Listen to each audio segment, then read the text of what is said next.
கஷ்டப்படும் போது நமக்கு உதவுவாரில்லை, கடன்பட்ட போது அதை தீர்ப்பவரில்லை.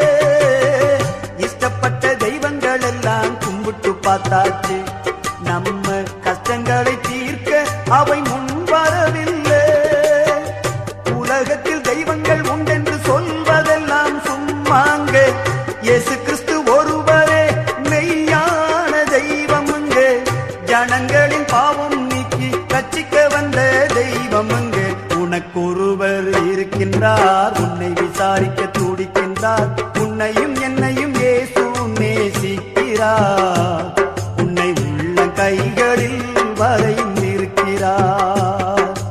உனக்கு கஷ்டப்படும் போது நமக்கு உதவுவாரில்லை, கடன்பட்ட போது அதை தீர்ப்பவரில்லை.